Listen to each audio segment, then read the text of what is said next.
Welcome to Banrion Capital Management's What's the Alternative podcast. Join host Shana Orczyk Sissel, the queen of alternatives and founder, CEO of Banrion Capital Management, as she interviews leaders in the alternative investment space. Learn more about their firms, their passions, and about the many different ways investors can use alternative investments to add value in their investment portfolios.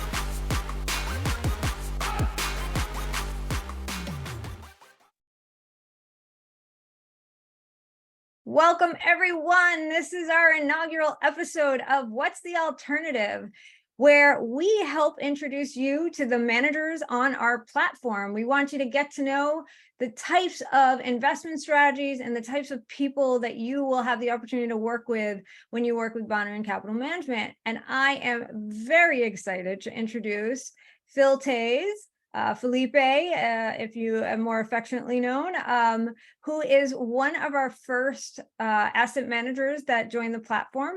Toews Asset Management is his baby, and I want to really introduce you to him, to the types of strategies that Toews makes available on our platform, and help you understand how they fit into portfolios and how you can use them with clients. So without further ado, welcome, Phil. Shana, thank you for making me your inaugural guest. Like, what an honor. This is awesome. So, and the fact that I'm gonna be able to have a conversation with you and pretend it's work is even better. So that's awesome.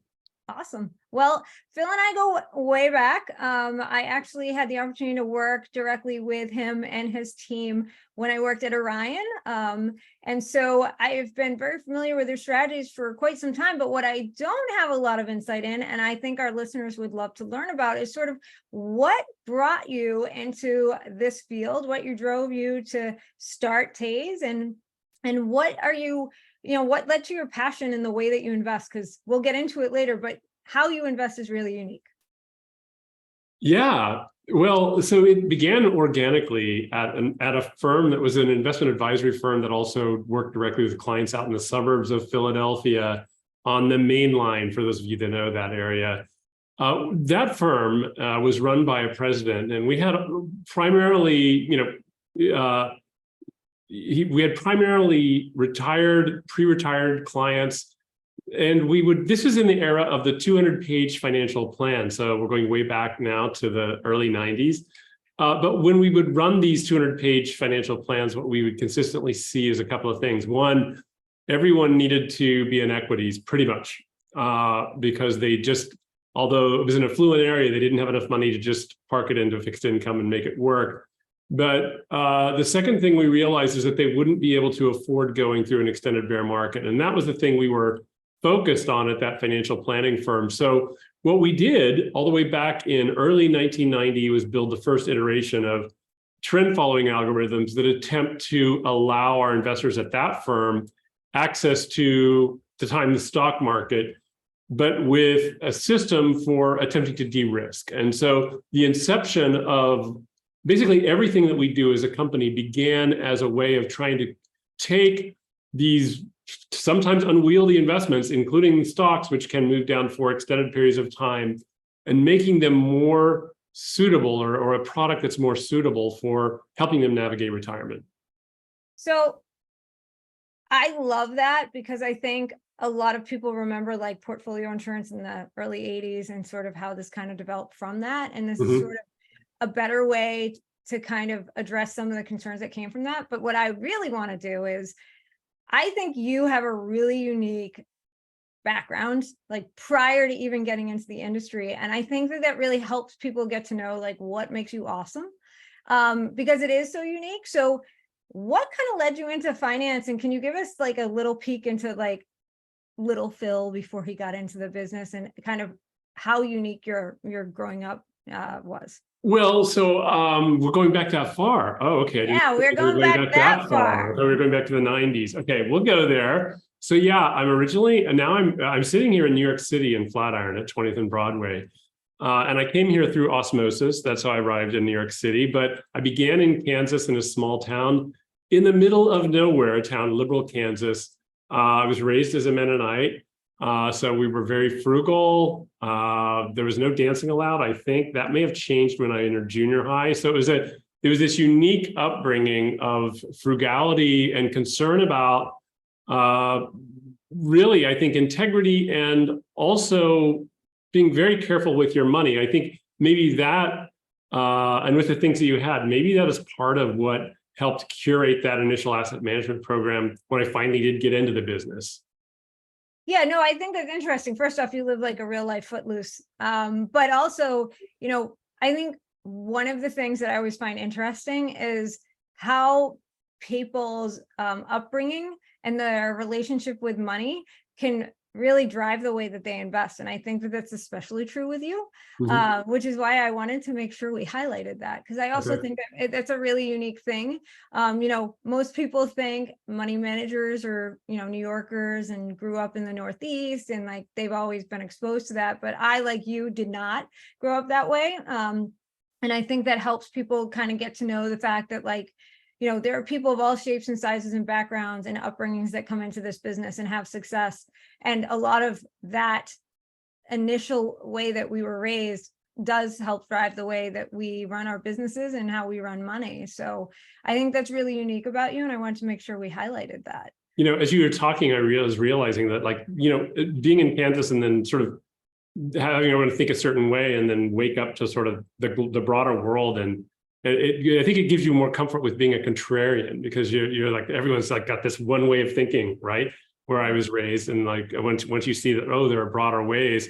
And definitely, when I started this company, and even when we built that first asset management program, there were not a lot of people that were comfortable leaving conventional portfolio management, anything outside of just a typical pie chart. So, it pays sometimes to be contrarian, but that was a very early kind of contrarianism in terms of how to invest a portfolio. So let's talk a little bit about kind of what you're talking about, there's trend following algorithms and, getting into like some of the complexities of what you do. But what I want to focus on is, why you felt it was important to kind of build your firm based on that foundation, and why it's important that advisors and investors alike should be looking at these differentiated ways that can be a little scary because they feel a little black box, but they have real benefits. And, talk a little bit about sort of how you've kind of built this foundation and why people should be paying attention to these different ways to invest. Well, the initial idea I was saying was built based on this fear that we had at the financial planning practice of going through potentially going through some kind of an extended bear market. And that comes from looking back further than the last 50 years. I think when a lot of advisors come up with how they plan to invest, they only include worst case scenarios that look like the financial crisis or the pandemic, when in fact markets can move down for much longer. And that actually is what really starts to hurt for investors, is when duration of declines extends for a number of years, 5 or longer. That's when people who are taking distributions start to really have a problem. So when we were originally building the formulas for this, what we were trying to do is figure out a way just to look at price reactive algorithms to move out of risk assets in the primary phase of when they're moving lower. And what's interesting is if you look at the history of financial markets, there isn't a time when the market just fell off a cliff. In every situation, it begins to move down slowly and it picks up steam. Sometimes it can be quite fast if you look at the pandemic. But so we use that data to then build, looking back to 1916, to then build ways to say, okay, what sort of system can we build that would move to the sidelines out of markets in the beginning phase of declines, but not move so frequently that you're creating just some kind of a speculative system. And so we built that. We launched the first one in 1990 at this other firm. And then I started this firm in 94 to market that to the same system, or a revision of that same system, to financial advisors. But since then, Shana, we've done so much research on financial markets. As a part of that, as an example, you talk about why do people need things like this? If you look at a balanced portfolio, a 60-40 portfolio, and put some real world assumptions like advisor fees, rebalancing, and move it through the Great Depression, that actually runs out of money. And so this idea that you can just invest in a conventional portfolio and as long as you don't panic and sell at the bottom, you'll be fine, is not true. There are other great examples. If you look at Japan, where, over a period of 30 years, their stock market has moved lower. So it doesn't always necessarily work to just stay invested. So what I think a key to our strategies, Shana, is this idea that benchmark centricity is less important than creating a way for your investors to have a greater probability of succeeding when you're advising for them. There's two things you mentioned there that I think are super important. First is, I think we often forget, and I think advisors and even clients often forget that, like, yeah, the market goes up more than it goes down, and if you just stick with it, you'll be fine. But like, there is the point in time bias that matters.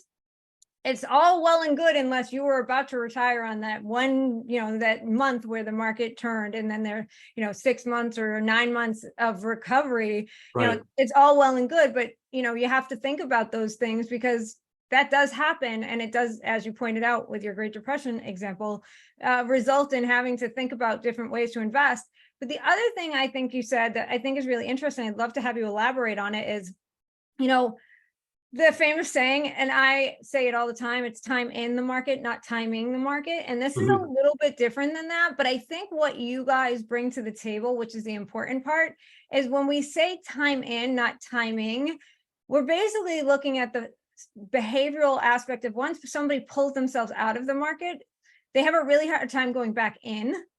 And in a way, what you've created is a methodology that make sure that they do actually get back in the market, because what inevitably happens is once they pull themselves out, they get really afraid of when to go back in and tend to miss everything. So can you talk a little bit about how you're able to sort of take that time in, not timing, and flip it on its head, but in a way that makes sure that people do get back into the market at an appropriate time? So I'm so glad that you took us into the behavioral finance on this pathway, because there are a couple of really important things to think about. So, I cited that example of a 60-40 portfolio. Nowhere in those assumptions did I assume that anyone was going to make even one bad decision in that scenario. So in other words, that 60-40 portfolio I'm talking about is with perfect execution of a rebalance, even in an excruciating falling market. And we just know that that is not the way investors work, and we know results aren't like that. So, there are two things to think about here. The first is this basic idea of fear around investing, and how do you address that? And it's so important to our company that we built an entire division that we refer to as we've named the Behavioral Investing Institute as a part of our organization. But instead of sort of just tiptoeing around this idea that markets can be bad, and we've done something vague in the portfolios, we actually recommend that advisors explicitly talk about how bad markets can get, including things like an 86% decline during the Great Depression. And so by doing that, then you let investors know, okay, things can get this bad in the markets, but then the very next step is to talk about explicitly what you're doing in the portfolios to address that kind of a market. And so what that does is there's a change that happens then for investors, because instead of them maybe not fully understanding how bad markets can get, and not fully understanding what's happening in the portfolio other than some vague mention of diversification, they're focused on that. And so that is the big change up. And then everything beyond that is sort of relentless reiteration of what can happen to the markets. Here's what we're doing in the portfolio. And then you can even take that a step further and say, here's what our plan is in the case of a significant market dislocation or a significant move lower. And that is a huge change, but it requires, as we're discussing here, a shift up in how you manufacture portfolios, away from just trying to be in there and be in the markets. No, I think that's exactly right. Advisors, I think, want to make their clients feel like safe and secure. And, we always say, like, help you sleep well at night. That's like the cliche way that we often talk about it. But sometimes I think there's two things that can happen. You can become overly pessimistic, or you can only want to focus on the positive. And I think there's some realism that needs to be had. And I think what you're talking about is exactly that, like being realistic about our expectations and being realistic about risk, and then having a plan to manage those risks. And I think that is the perfect way for us to kind of move into talking a little bit about some of your products, Okay. and some of the things you're doing.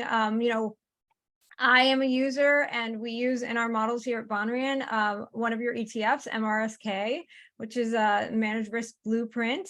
And, we've spent a lot of time over the last 6-8 months talking about how that is positioned in a portfolio. And I want to talk about A, the product, and B, why it can and should be in a portfolio at all times. It doesn't necessarily have to be a detractor from performance, which I think is what inevitably advisors and clients seem to think when you add something like this into a portfolio, because it can have low to no correlation to your traditional equity markets. And sometimes it's that line item on the statement that is the thing that stands out. But really important to kind of what you were saying, that you can actually hold, this is not something you tactically go into and out to.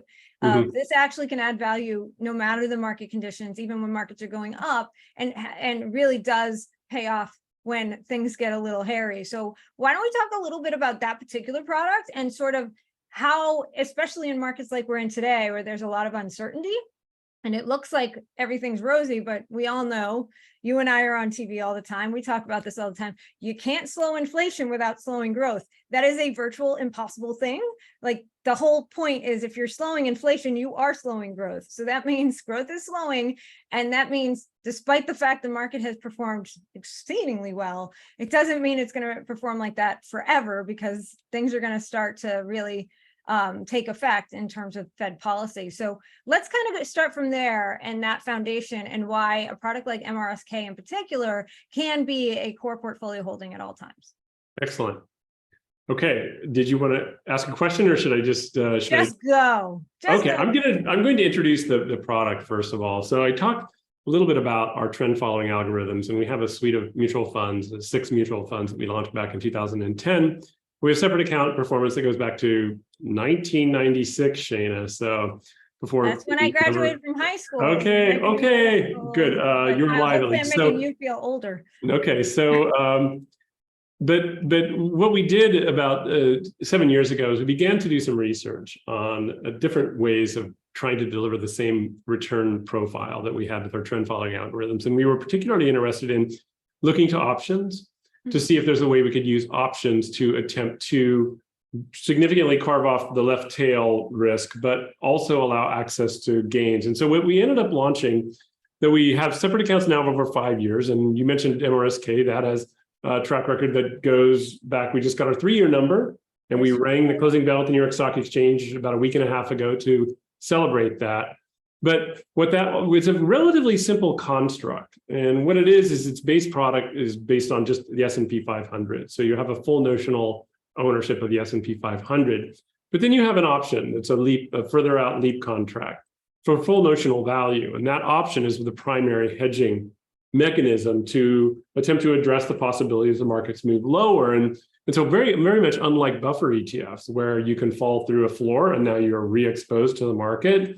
This product, as the more markets move lower, the more typically offsetting appreciation you're going to get inside of this ETF. So it's not something you have to worry about if markets move completely off the rails. It potentially gets stronger if that happens. But key to this strategy, and I think key to any option strategy, is its ability to attempt to pay for that put. Because if all you're doing in any given year is just by buying the market and buying put protection, you can give up, I would say on average, around 5% of your annual gains to pay for that put contract. So inside of the ETF, we do some shorter dated call writing and put spread writing, around 30 to 60 to 90 days. It's all part of a system that's a quantitative system that's built into how we manage this ETF. And so in a normal market, you can potentially pay for the entire cost of that put protection. The other thing that's super important, that's very much unlike buffer ETFs, is that, so let's say you buy a buffer ETF, Shana, and it has a 12% cap and a 15% floor. It's quite possible that you can buy that ETF and a month or two later, you're at the cap. So just as a natural course during evolving markets, many of these things require dynamic management along the way, because you're not going to be really comfortable having downside risk with something that can't make money for 10 months. So what's happening inside of MRSK is we're dynamically managing that put structure. So if the market moves up significantly, based on a quant system, we can roll that price up, the strike price, to attempt to lock in those gains. And also, if the market falls significantly, we can roll down that strike price of that put and monetize it, which is another key to option strategies. So what you get then, Shana, with this strategy, or this ETF, is exposure to equity markets, potentially, and we think over the long term, relatively consistent exposure and up capture along with the stock market, a very well-known index, which is the S&P 500. Fortunately, that's been working very well because it's got those 7 mega cap names in it this year and last year as well. But you have a way to address the possibility that markets move lower. So it fits into the category of liquid alt. You can put it into your portfolio, you can own it forever, and it's going to give you some diversification, especially during markets that are falling when you might or do need it. You are absolutely speaking our language. I want to take a moment here to help educate our audience because not everybody is super knowledgeable about options. So I think we should have this opportunity, since a lot of what we do at Banrion is about making sure we educate our audience, and to just do some basic option information here. Like, let's talk about what's a put, what's a call, what's a leap, what's a put spread, like real basic here for our audience who might not understand, because options are pretty intimidating. Okay, sure. So let's start off with just I said we buy a longer dated put option. And in this case, every December, we buy one that's 2 years out. And again, what's a put option? What is a put option? And a put option is something that you buy, in this case, on the S&P 500. So it's an index product, and it's designed to have a strike price. So for example, if you buy the S&P today and you buy that put option 2 years, that's 2 years out, 2 years later, any amount that the S&P falls below that strike price or the price that you buy that option at, you'll get that amount in terms of the payout from that put. So what it does is it creates a floor for the S&P 500. Now, however, the way that works in between the day you buy it and the 2-year expiration is that as the market moves down, you're going to get appreciation in that put to reflect the fact that it's been moving lower. So think of it as just breaks on the S&P 500, where the more that S&P 500 falls, the more you're going to be getting offsetting appreciation. So that offsetting appreciation can start off as much as about 50% of your loss you can avoid. But if it falls significantly and it falls rapidly, at some point you can be offsetting almost 100% of the decline in the S&P 500. So that put is a way of attempting to avoid significant losses by buying it in the strike price near the market.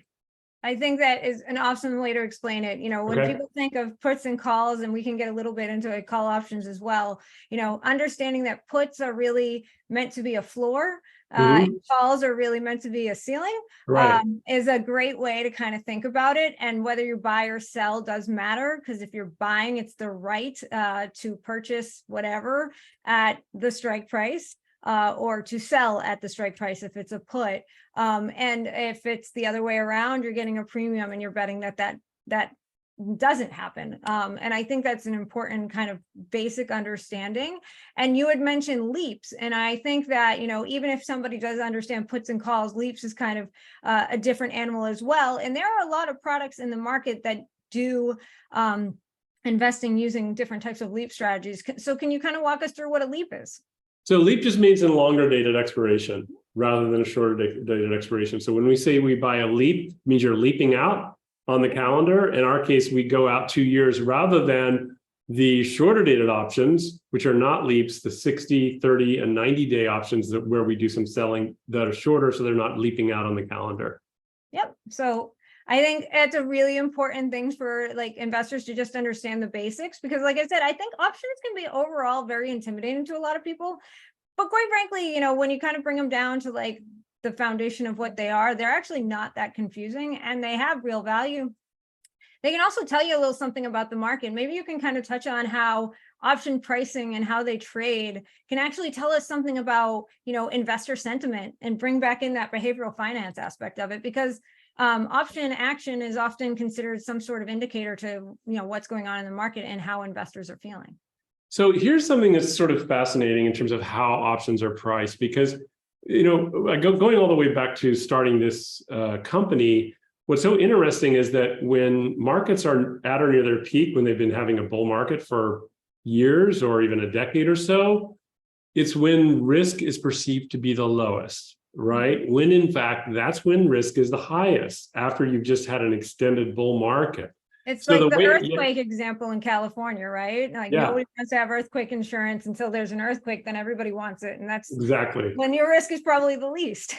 So in a way that works in our favor, Shana, because what happens is that when you don't need, when most people feel you don't need protection, which is actually when you probably do need the most protection, that's when options are priced the lowest. And the way that's represented is in the VIX index, which some people are probably familiar with. And the VIX index ranges from a low of around 10 on the VIX index up to as high as during the financial crisis. It can get up into 80 or 85 as a very, very peak level. So the way that's reflected then is that if you try to buy a put contract at the bottom of the market, or if you had tried at the very worst day of the financial crisis in either October or that March, costs for buying that put would have been enormously expensive. So how does that play out then in the strategy? So when we buy the LEAP put contract in December each year, that typically happens in a relatively benign environment. So if at some point over the course of that year, you do see fear go up and option prices go up, that works to the benefit of MRSK, because now as fear moves up, the price of that put moves up as well. So what that means is the S&P doesn't necessarily have to move lower. If fear moves higher, you can also see appreciation in that put. Absolutely. Now we're going to change the topic just a little bit, because I think one of the things that's on everybody's mind right now is the Fed and interest rates and what that means. And Toews also has products that kind of address some of this, something like THY. So let's talk a little bit about the current interest rate environment, how people should be thinking about it, and what kind of products and solutions are out there that are pretty dynamic to be able to kind of consider all the potential outcomes here as we consider what the Fed's next move is going to be. So, we're all vulnerable to muscle memory. And so for all of us, what we tend to feel in our bones, actually, I said muscles, right? Do our muscles have bones have muscles? They don't. But what we feel is that we've seen rates move higher now for about 18 months, and it's time for it to move back lower, back to that somewhere between 0 and 2% range on short T-bills or the Fed funds rate. And that's not actually what history shows. What history shows is that on average, these yield trends higher and lower change for about 20 years, going all the way back to the last quarter of the 19th century. Then in the 20th century, if you look at the big trends, some as long as 40-year trends. In fact, if you look at the trend that we had right before the moves higher here, you can go all the way back to 1981 and say that, wow, we saw rates come down from highs of 14% on the 10-year all the way down to 0 and stay there for almost 10 years. So I think the thing that advisors may not be taking into account is the possibility, as you were alluding to earlier, that we see rates stay higher for longer, or that we could even have a trend higher that moves higher from here. No one's even, that's off the table, right? Everyone thinks, okay, I'm in complete agreement with you. I think too many people are assuming that that the first chance the Fed will cut rates again, but they've been very clear that they intend to keep higher for longer, and that they may not continue hiking, but they're definitely not going to be cutting. There would have to be like a pretty dire scenario for that to happen. But that's a good point. So let's talk a little bit about the dynamic way we can think about investing, because we have an entire generation of advisors, myself included, having been in this business since the tech bubble burst, that don't know an environment that involves rising rates or higher rates. Well, yeah, right. What do you do with that? What do you do with a 20-year trend potentially higher? And so, so you don't need to make the call. You don't need to say, oh, we think rates are going to go higher for 20 years. But what we should do, what advisors should do, is they should address the contingency that it might happen. Because if you look at the period, the last time we had rising rates was between 1945 and 1981. That was a 36-year bear market in bonds. So what can you do? Well, I think what you can do is you can decide to be adaptive in your fixed income approach. And we have a product, our other ETF, THY, that can be agile or is agile, and it moves into high yield bonds if high yield bonds are trending higher, but it can also be in short T-bills or investment grade bonds. So it moves based on trend following algorithms to different parts of the market. As an example, it spent a lot of last year just in treasury bills. And so by doing that, then you can both attempt to stretch yields higher, but potentially address the risk that they move lower, but also position yourself in a way that you don't just have to say, okay, I'm just going to be in investment grade bonds and leave it there regardless of what happens, because that could, as we saw last year, these things aren't always benign. If you can realize 15% losses in investment grade bonds as much as 25% losses in longer term treasuries, that's a real risk to portfolios. So we think that that's actually an almost easier decision, Shana, than going into hedged equity, because it's just there's a need for it. There's a need to address the possibility of see down markets. And even though yields are at 4 or 5% in bonds, that's still only about the rate of inflation if you look back over the last 12 months. So real yields and trying to find a way to have real yields is an easy win, we think.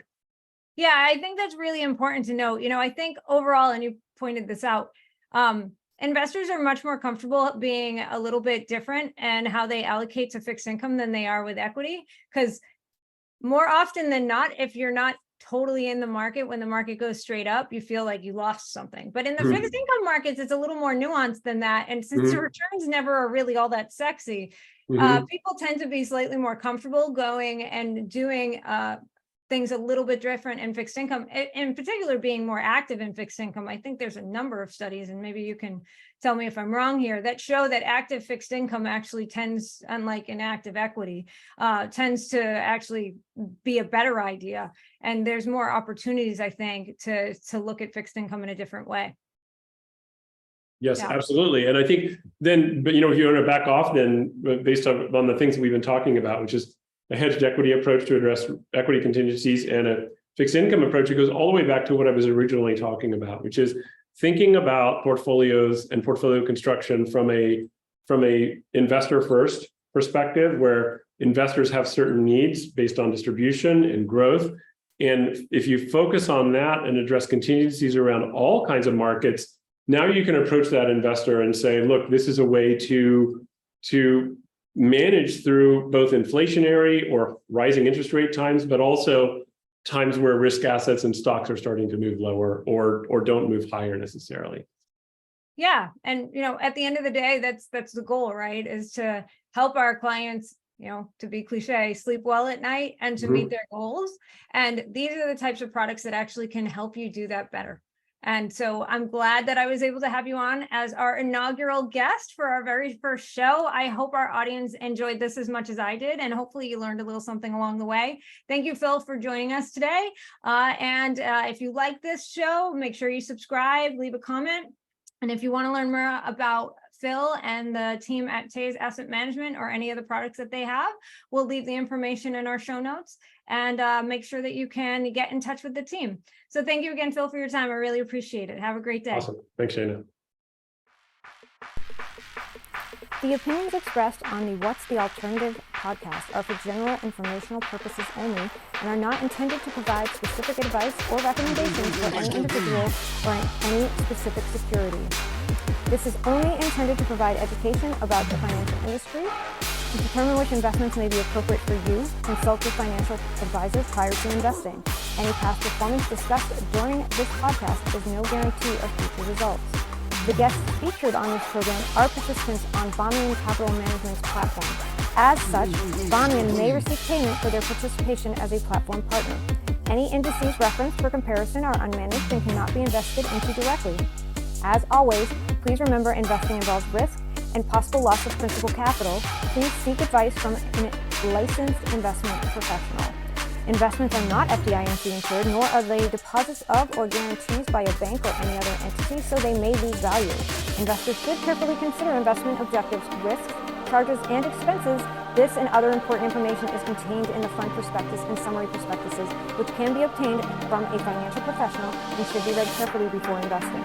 statements attributed to an individual represent the opinions of that individual as of the date of the published podcast and do not necessarily reflect the opinions of Banrion Capital Management or its affiliates. This information is intended to provide educational value, highlight issues, and should not be considered advice, an endorsement, or a recommendation. All Banrion Capital trademarks mentioned are owned by Banrion Capital Management, Inc., an affiliated company, or its funds. All other company and product names mentioned are the property of their respective companies.